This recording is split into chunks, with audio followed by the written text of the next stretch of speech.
Assalamualaikum Sobat Cicit Cuit, apa kabarnya? Jumpa lagi dengan saya narator Cicit Cuit Channel, yang akan mengajak kalian mengenal sejarah umat manusia. Nabi Ibrahim adalah putra Azar, Tarih bin Tahur bin Saruj bin Ra'u bin Falij bin A'abi bin Syalih bin Arfahsyad bin Sam bin Nu. Ia dilahirkan di sebuah tempat bernama Fadamaram dalam kerajaan Babylon, yang pada waktu itu diperintah oleh seorang raja bernama Namrud bin Kanaan. Kerajaan Babylon pada masa itu termasuk kerajaan yang makmur, akan tetapi tingkatan hidup rohani mereka masih berada di tingkat jahiliyah. Mereka tidak mengenal Allah pencipta mereka, yang telah memberi karunia mereka dengan segala kenikmatan dan kebahagiaan duniawi. Persembahan mereka adalah patung-patung yang mereka pahat sendiri dari batu-batu atau terbuat dari lumpur dan tanah. Raja mereka Namrud bin Kanaan menjalankan tampuk pemerintahnya dengan tangan besi dan kekuasaan mutlak. Semua kehendaknya harus terlaksana dan segala perintahnya merupakan undang-undang yang tidak dapat dilanggar atau ditawar. Kekuasaan yang besar yang berada di tangannya itu, dan kemewahan hidup yang berlebih-lebihan yang ia nikmati lama-kelamaan menjadikan ia tidak puas dengan kedudukannya sebagai raja. Ia merasakan dirinya patut disembah oleh rakyatnya sebagai Tuhan. Ia berpikir jika rakyatnya mahu dan rela menyembah patung-patung yang terbuat dari batu yang tidak dapat memberi manfaat dan mendatangkan kebahagiaan bagi mereka, mengapa bukan dialah yang disembah sebagai Tuhan? Dia yang dapat berbicara, dapat mendengar, berpikir, memimpin, membawa kemakmuran bagi mereka. Di samping itu semuanya, ia adalah raja yang berkuasa dan memiliki negara yang besar dan luas. Di tengah-tengah masyarakat yang sedemikian buruknya, lahir dan dibesarkanlah Nabi Ibrahim dari seorang ayah yang bekerja sebagai pemahat dan pedagang patung. Ia sebagai calon rasul dan pesuruh Allah, yang akan membawa pelita kebenaran kepada kaumnya. Jauh-jauh telah diilhami akal sehat dan pikiran yang tajam, serta kemampuan bahwa apa yang telah diperbuat oleh kaumnya termasuk ayahnya sendiri adalah perbuatan yang sesat, yang menandakan kebodohan dan kesempitan dalam berpikir. Persembahan kaumnya kepada patung-patung itu adalah perbuatan mungkar, harus diberantas dan diperangi, agar mereka kembali kepada persembahan yang benar. Semasa remajanya, Nabi Ibrahim sering disuruh ayahnya keliling kota menjajakan patung-patung buatannya. Namun karena iman dan tauhid yang telah diilhamkan oleh Allah kepadanya, ia tidak bersemangat untuk menjajakan barang-barang itu. Bahkan secara mengejek ia menawarkan patung-patung ayahnya kepada calon pembeli dengan kata-kata, "Siapakah yang akan membeli patung-patung yang tidak berguna ini?" Sambil berteriak di tengah pasar. Nabi Ibrahim ingin melihat bagaimana makhluk yang sudah mati dihidupkan kembali oleh Allah. Nabi Ibrahim yang sudah berketetapan hati, hendak memerangi syirik dan persembahan berhala yang berlaku dalam masyarakat kaumnya, ingin lebih dahulu mempertebalkan iman dan keyakinannya, menenteramkan hatinya, serta membersihkannya dari keraguan-raguan yang mungkin sesekali mengganggu pikirannya. Dengan memohon kepada Allah agar diperlihatkan kepadanya bagaimana dia menghidupkan kembali makhluk-makhluk yang sudah mati. Berserulah ia kepada Allah, "Ya Tuhanku, tunjukkanlah kepadaku bagaimana Engkau menghidupkan makhluk-makhluk yang sudah mati." Allah menjawab seruannya dengan berfirman, "Tidakkah engkau beriman dan percaya kepada kekuasaanku?" Nabi Ibrahim menjawab, "Betul, wahai Tuhanku, aku telah beriman dan percaya kepadamu dan kepada kekuasaanmu. Namun aku ingin sekali melihat itu dengan mata kepalaku sendiri, agar aku mendapat ketenteraman dan ketenangan dan hatiku, dan agar makin menjadi tebal dan kukuh keyakinanku padamu dan kepada kekuasaanmu." Allah memperkenankan permohonan Nabi Ibrahim, lalu diperintahkanlah ia menangkap 4 ekor burung. Lalu setelah memperhatikan dan meneliti bahagian tubuh burung itu, memotongnya menjadi berkeping-keping, mencampur baurkan. Kemudian tubuh burung yang sudah hancur luluh dan bercampur baur itu diletakkan di atas puncak setiap bukit dari 4 bukit yang letaknya berjauhan satu dari yang lain. Setelah dikerjakan apa yang telah diisyaratkan oleh Allah itu, diperintahnyalah Nabi Ibrahim memanggil burung-burung yang sudah terkoyak-koyak tubuhnya dan terpisah jauh tiap-tiap bahagian tubuh burung dari bahagian yang lain.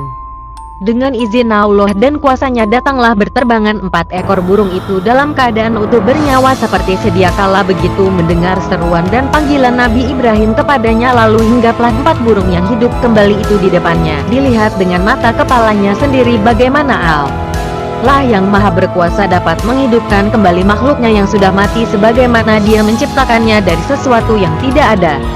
Dan dengan demikian tercapailah apa yang diinginkan oleh Nabi Ibrahim untuk mententeramkan hatinya dan menghilangkan kemungkinan ada keraguan di dalam iman dan keyakinannya bahwa kekuasaan dan kehendak Allah tidak ada sesuatu pun di langit atau di bumi yang dapat menghalangi atau menentangnya, dan hanya kata kun yang difirmankan olehnya maka terjadilah akan apa yang dikehendaki.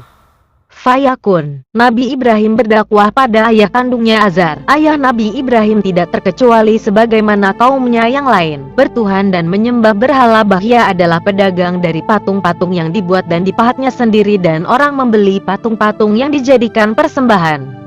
Nabi Ibrahim merasa bahwa kewajiban pertama yang harus ia lakukan sebelum berdakwah kepada orang lain ialah menyadarkan ayah kandungnya dulu, orang yang terdekat kepadanya, bahwa kepercayaan dan persembahannya kepada berhala-berhala itu adalah perbuatan yang sesat dan bodoh.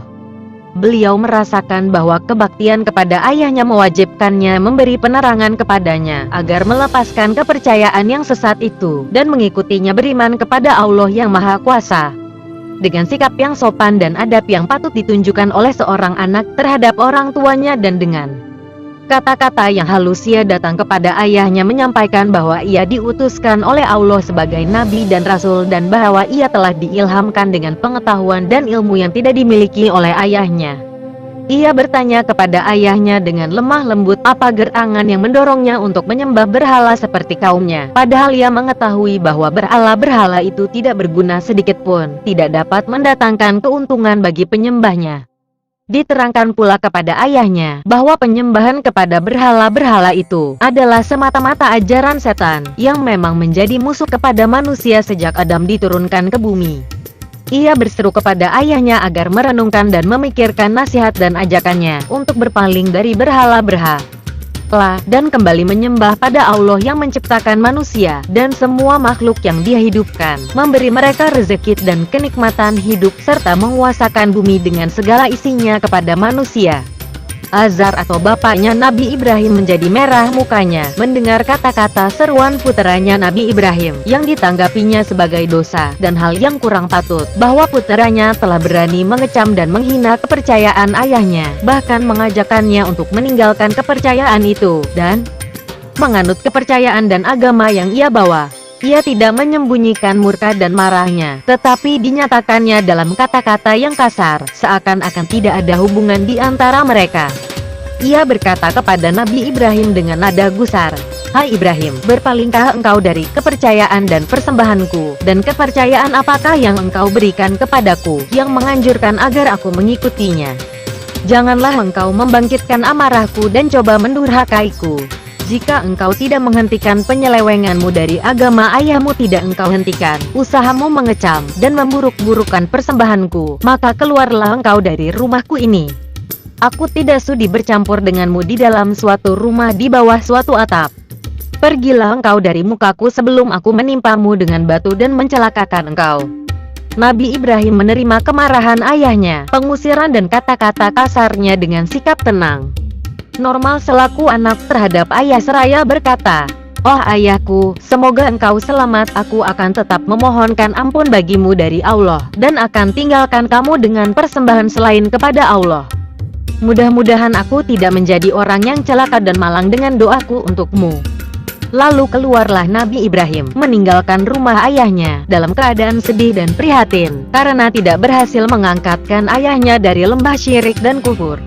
Kegagalan Nabi Ibrahim dalam usahanya menyadarkan ayahnya yang tersesat itu sangat menusuk hatinya, karena ia sebagai putera yang baik ingin sekali melihat ayahnya berada dalam jalan yang benar, terangkat dari lembah kesesatan dan syirik. Namun ia sadar bahwa hidayah itu ada di tangan Allah, dan bagaimanapun ia ingin dengan sepenuh hatinya agar ayahnya mendapatkan hidayah. Bila belum dikehendaki oleh Allah, maka sia-sialah keinginan dan usahanya. Penolakan ayahnya terhadap dakwahnya dengan cara yang kasar dan kejam itu tidak sedikit pun mempengaruhi ketetapan hatinya dan melemahkan semangatnya untuk berjalan terus memberi penerangan kepada kaumnya untuk menyapu bersih persembahan-persembahan yang batil dan kepercayaan Percayaan yang bertentangan dengan tauhid dan iman kepada Allah dan Rasul-Nya. Nabi Ibrahim tidak henti-henti dalam setiap kesempatan mengajak kaumnya berdialog dan bermujadalah tentang kepercayaan yang mereka anut dan ajaran yang ia bawa.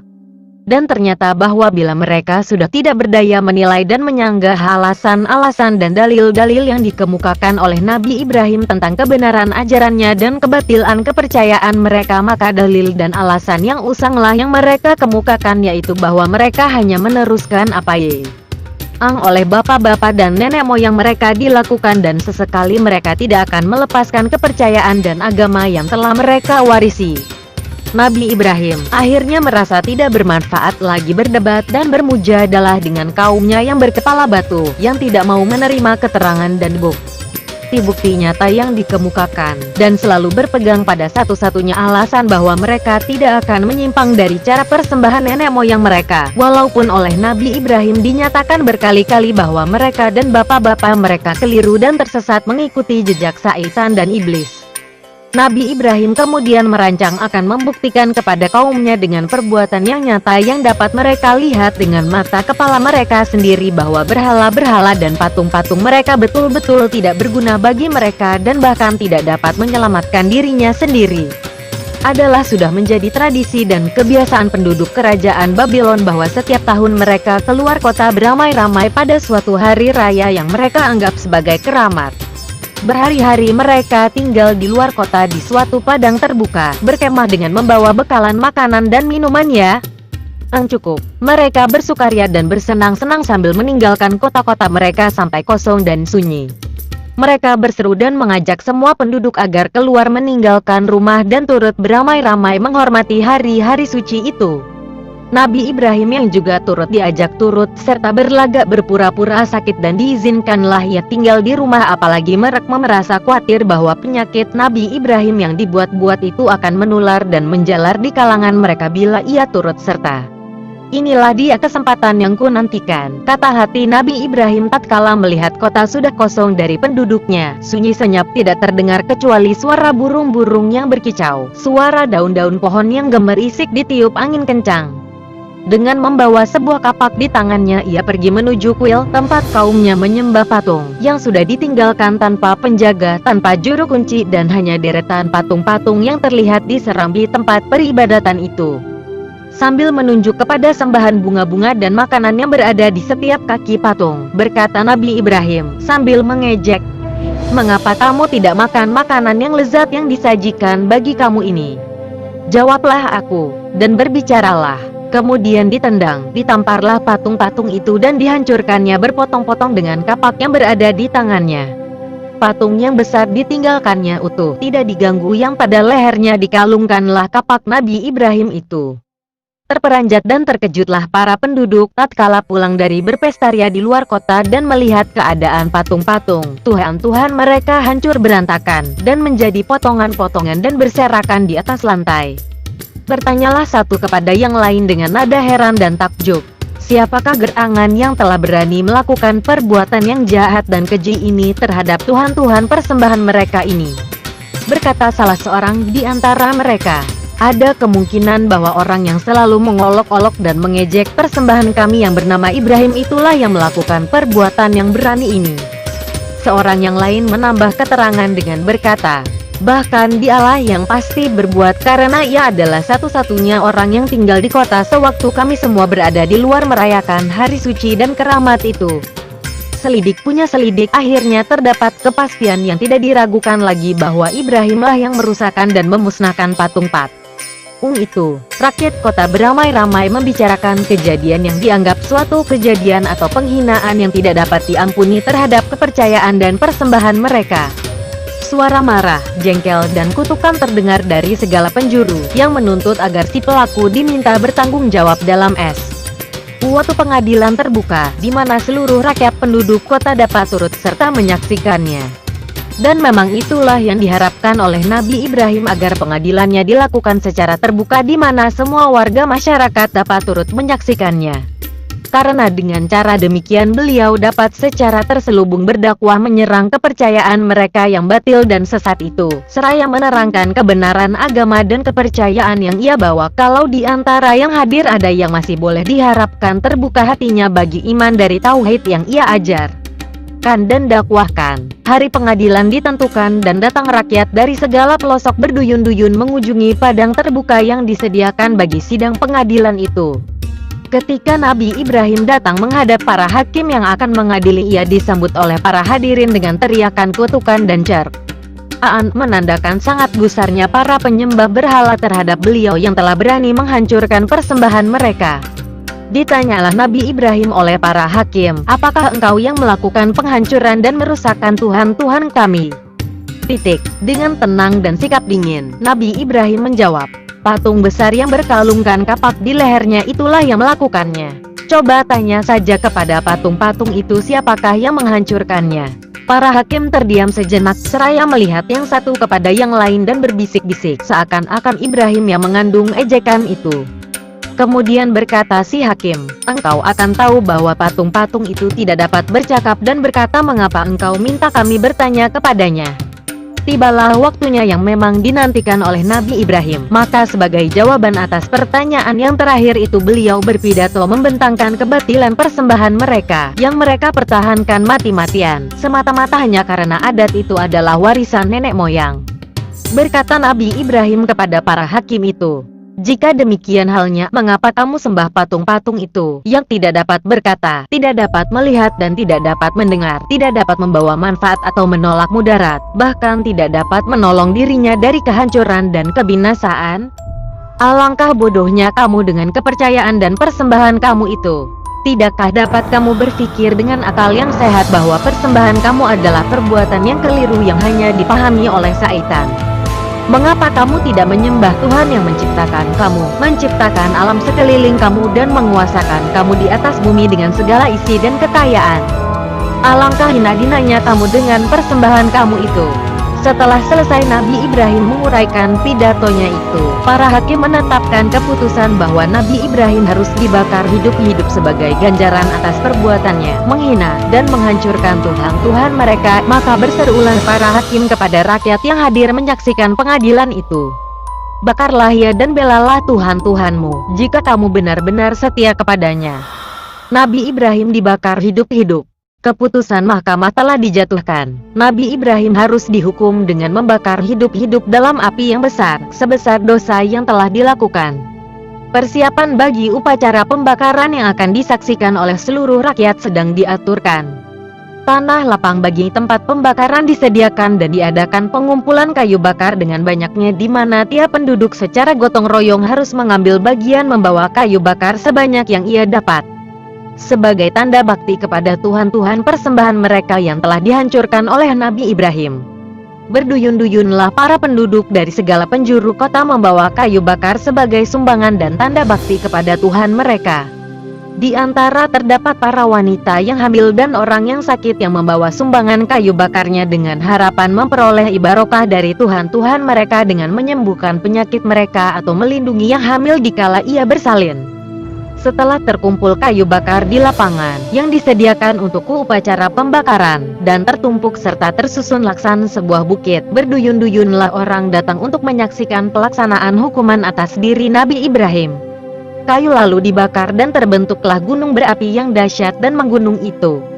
Kemudian dalam keadaan terbelenggu, Nabi Ibrahim dihadirkan dan dari atas sebuah gedung yang tinggi dilemparkanlah ia ke dalam tumpukan kayu yang menyala-nyala itu dengan iringan firman Allah, "Hai api, menjadilah engkau dingin dan keselamatan bagi Ibrahim."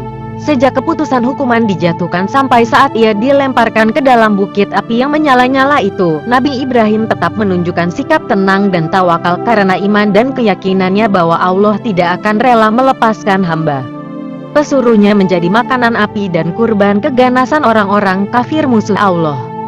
Dan memang demikianlah apa yang terjadi tatkala ia berada dalam perut bukit api yang dahsyat itu. Ia merasa dingin sesuai dengan seruan Allah pelindungnya dan hanya tali temali dan rantai yang mengikat tangan dan kaki. yang terbakar hangus, sedang tubuh dan pakaian yang terlekat pada tubuhnya tetap utuh, tidak sedikit pun tersentuh oleh api. Hal mana merupakan suatu mukjizat yang diberikan oleh Allah kepada hamba pilihannya, Nabi Ibrahim, agar dapat melanjutkan penyampaian risalah yang ditugaskan kepadanya. Dan hamba-hamba Allah yang tersesat itu, para penonton upacara pembakaran tercengang tatkala melihat Nabi Ibrahim keluar dari bukit api yang sudah padam dan menjadi abu itu dalam keadaan selamat, utuh dengan pakaiannya yang tetap berdas seperti biasa, tidak ada tanda-tanda sentuhan api sedikit pun. Mereka bersorak meninggalkan lapangan dalam keadaan heran seraya bertanya-tanya pada diri sendiri dan di antara satu sama lain bagaimana hal yang ajaib itu berlaku. Padahal menurut anggapan mereka dosa Nabi Ibrahim sudah nyata mendurhakai Tuhan-Tuhan yang mereka puja dan sembah. Ada sebagian mereka dalam hati kecilnya mulai meragukan kebenaran agama mereka, namun tidak berani mengatakan itu kepada orang lain. Sedang para pemuka dan para pemimpin mereka merasa kecewa dan malu, karena hukuman yang mereka jatuhkan ke atas diri Nabi Ibrahim dan kesibukan rakyat mengumpulkan kayu bakar selama berminggu-minggu telah berakhir dengan kegagalan, sehingga mereka merasa malu kepada Nabi Ibrahim dan para pengikutnya.